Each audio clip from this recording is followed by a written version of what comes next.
बिस्मिल्लाहिर्रहमानिर्रहीम। आज के वीडियो के अंदर इंशाअल्लाहुल करीम अल्लाह पाक के बारे में हमें कैसा अकीदा रखना चाहिए उसके हवाले से इंशाअल्लाहुल करीम बात करेंगे। एक बात याद रखें कि अकीदा सबसे अहम चीज़ है। अगर अकीदा दुरुस्त हुआ तो आमाल कबूल है, लेकिन अगर अकीदा गलत है और बाज़ औक़ात गलत अकीदे की वजह से बंदा कुफ्र भी कर बैठता है तो फिर ऐसे अकीदे की वजह से हमेशा जहन्नम में जलना पड़ेगा। सबसे पहली बात कि अल्लाह पाक एक है, उसका कोई शरीक नहीं। शरीक कहते हैं पार्टनर। उसकी ज़ात में भी शरीक नहीं, उसके अफ़आल यानी कामों में भी शरीक नहीं, उसके अस्मा यानी के नामों में भी शरीक नहीं, और उसकी सिफ़ात में भी कोई शरीक नहीं। यानी जैसे उसकी ज़ात है ऐसी किसी की ज़ात नहीं, जैसे उसके काम है ऐसे किसी के काम नहीं, जैसे उसके नाम है ऐसे किसी के नाम नहीं, और जैसी उसकी सिफ़ात है ऐसी किसी की सिफ़ात नहीं। सिफ़ात यानी कि खूबियाँ, स्पेशलिटी। अल्लाह पाक हर ऐब से पाक है। ऐब कहते हैं खामी को, कमी को। तो जो भी चीज़ कमी है, ऐब है, अल्लाह पाक उससे पाक है।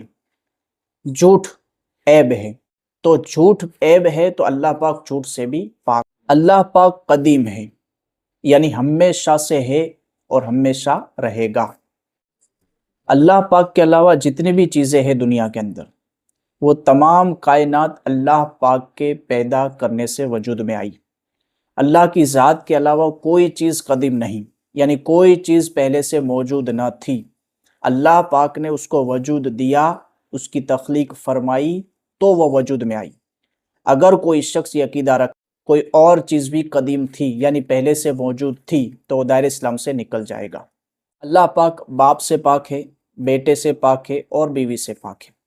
अगर कोई शख्स अल्लाह पाक के लिए बाप या बेटा साबित करे या माने तो वो दायरे इस्लाम से निकल जाएगा। अल्लाह पाक ही इबादत के लायक है, उसके सिवा कोई इबादत के लायक नहीं।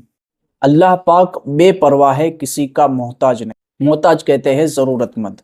हम जो उसकी इबादत करते हैं ये हम अपने फ़ायदे के लिए करते हैं कि हम इबादत करके उसको राज़ी करें तो वो हमें जन्नत के अंदर दाखिल करे और जहन्नम से बचाए।